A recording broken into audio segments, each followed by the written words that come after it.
Get in. Close the door. Where to? Doesn't matter. We're going to Goiânia again. Same city as the last story, but this time we're jumping forward 20 years. Modern Brazil. Smartphones, social media, security cameras everywhere. And in that modern, connected world, someone was killing people. Not in a frenzy, not in rage. Methodically, coldly, randomly.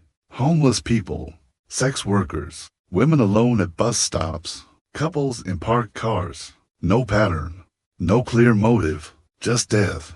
Between January and October 2014, at least 39 people were murdered in Goiânia, shot, stabbed, beaten, all by the same man. His name was Tiago Henrique Gomes da Rocha, 26 years old, security guard, Evangelical Christian, engaged to be married. By day, he worked security, protected people, carried a gun legally. By night, he hunted them. He called it a mission, said he was cleansing the city, ridding Goiânia of undesirables, homeless people, prostitutes, drug users, people he believed didn't deserve to live. October 2014, police finally caught him. Not through brilliant detective work, not through forensics. They caught him because he attacked a couple in a parked car and the man survived. Gave a description. Let police write to him. When they searched his house, they found a list. A handwritten list of people he planned to kill. Over 100 names. He'd already killed 39. He was just getting started. Tonight, we're going to Goiânia. We're going back to 2014. We're going to talk about what happens when a man decides he's judge, jury, and executioner of people's society has already forgotten. You ready? Good. Because this one doesn't just make you afraid. It makes you wonder how someone can kill 39 people in 10 months and almost nobody notices. Let me tell you about Tiago Henrique Gomes da Rocha, the man who turned Goiânia into a hunting ground. Tiago Henrique Gomes da Rocha, born 1988, Goiânia, Goiás, middle-class family, evangelical Christian upbringing, quiet kid. Polite, religious, nothing alarming. He finished high school. Got a job as a security guard. By his mid-20s, he was working for a private security company in Goiânia, licensed to carry a firearm. Trained. Trusted. He lived with his mother, was engaged to his girlfriend, attended church regularly. To everyone who knew him, he was a good young man, responsible, devout. But starting in January 2014, something changed. Or maybe it didn't change. Maybe it was always there. January 2014, a homeless man was found dead in Goiânia, shot once, execution style. No robbery, no apparent motive. Police investigated, filed a report. One more homeless death in a city with thousands of people living on the streets. Tragic, but not unusual. Then another homeless person was found dead. Then another. By March 2014, Goiânia police realized they had a pattern. Someone was killing homeless people, deliberately, methodically. But the attacks didn't stop there. April 2014, a sex worker was found dead. Shot. Then another. Then another. May 2014, a woman waiting alone at a bus stop was shot, killed. June 2014, a couple in a parked car was attacked, both shot, both killed. July 2014, more homeless people, more sex workers, more random victims, no clear connection between them, no shared enemies, no obvious motive, just death. By August 2014, Goiânia was in a panic. Dozens of unsolved murders, no suspects. No leads. And the killings kept accelerating. Police formed a task force. They reviewed the cases, looked for patterns. What they found was chilling. Almost all the victims were vulnerable, marginalized, forgotten. Homeless people, sex workers, drug users, people living on the edges of society. But there were exceptions. A few victims were just unlucky. Wrong place, wrong time. The task force realized they were dealing with someone who was hunting specific types of people, someone with a mission. Witnesses started coming forward. People who'd seen a man on a motorcycle near some of the crime scenes. Medium height, medium build, wearing a helmet. Sound familiar? Just like the maniaco da Mota 20 years earlier, this killer used a motorcycle for mobility and anonymity. Police put out alerts, increased patrols, warned vulnerable populations. But the attacks continued. By October 2014, Tiago Henrique Gomes da Rocha had killed at least 39 people, maybe more. Some deaths might not have been connected. He was one of the most prolific serial killers in Brazilian history, and police still didn't know who he was. Until October 14, 2014. October 14, 2014. Evening. A couple was parked in a car in a secluded area of Goiânia. A man on a motorcycle approached, opened fire. The woman died instantly. The man was shot multiple times but survived.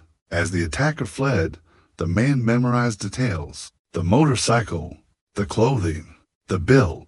He gave police a detailed description. Within days, police had a lead.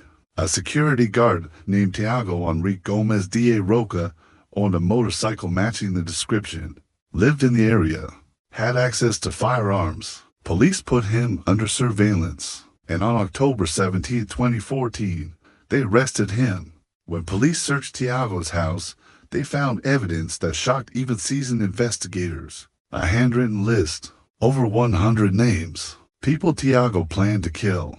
Homeless people he saw regularly on his security routes. Sex workers he'd noticed. People he considered undesirable. He'd already crossed off 39 names. He had 60 plus to go. Police also found journals. Tiago had been documenting his kills, writing about his mission. He called it cleansing, purification, God's work. He believed he was ridding Goiânia of people who didn't deserve to live. Under interrogation, Tiago confessed, not reluctantly, proudly. He described the murders in detail, explained his methodology, his reasoning. He said he'd been planning this for years, that he felt called to do it, that society was better off without these people. He showed no remorse. When asked if he felt guilty, he said no. He said he was doing what needed to be done, what nobody else had the courage to do. Psychiatric evaluation was ordered immediately. 3 psychiatrists evaluated Tiago Henrique Gomes da Rocha. Diagnosis: antisocial personality disorder, narcissistic traits, messianic delusions, but critically, legally sane. He understood right from wrong. He planned the murders. He tried to avoid capture. Under Brazilian law, that meant he was criminally responsible. Trial began in 2015. The trial was one of the biggest in Goiânia's history. Families of the victims testified. Survivors. Police, psychiatrists. The prosecution presented overwhelming evidence. Confessions, physical evidence, the list, the journals. The defense argued mental illness, religious delusion, lack of criminal intent. The jury didn't buy it. Verdict: guilty. 39 counts of murder. Sentenced to over 400 years in prison. Under Brazilian law, maximum time served is 40 years. But Tiago would serve every year of that maximum. He was sent to a maximum security prison, where he remains today. So what drove Tiago Henrique Gomes da Rocha? Let's talk about the theories. Tiago was an evangelical Christian, deeply religious, attended church regularly. He developed messianic delusions, believed God had called him to cleanse the city, that homeless people, sex workers, drug users were sinners who deserved death. Evidence: his journals, his statements, his target selection. Problem: millions of religious people don't develop homicidal delusions. Faith doesn't predetermine violence. Tiago had antisocial personality disorder, lack of empathy, narcissistic traits. He enjoyed the power of deciding who lived and who died. The religious justification was a rationalization, not the true motive. Evidence: the methodical nature of the killings, the list, the lack of remorse. Problem: this explains the how, not the why. Tiago was a security guard, low status. Low pay. Felt powerless. Killing gave him control.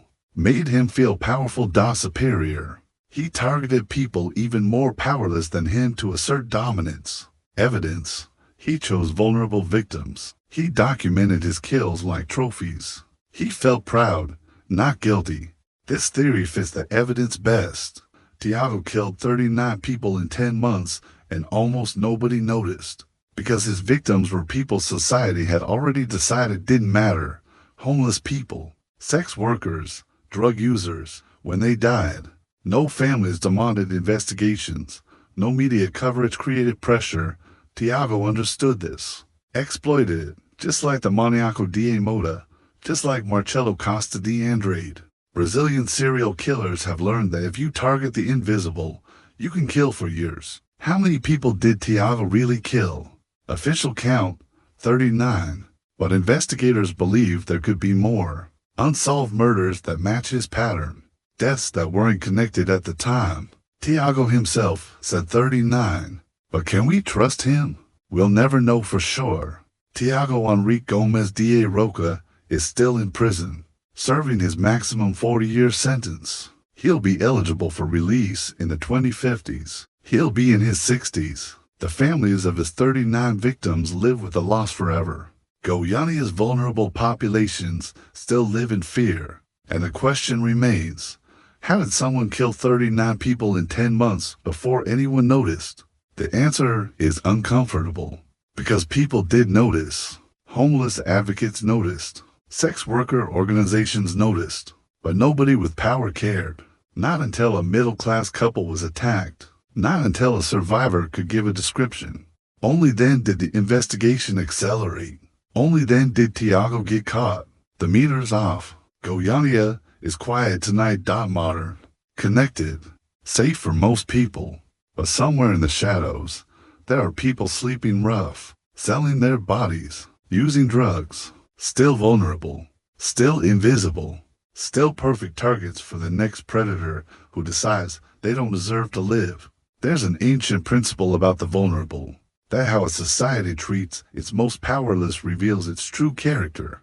Tiago Henrique Gomes da Rocha killed 39 people, most of them homeless, sex workers, drug users, people society had already decided were disposable. And for 10 months, nobody with power noticed. Not because the deaths weren't reported. They were. But because the victims were people nobody cared about.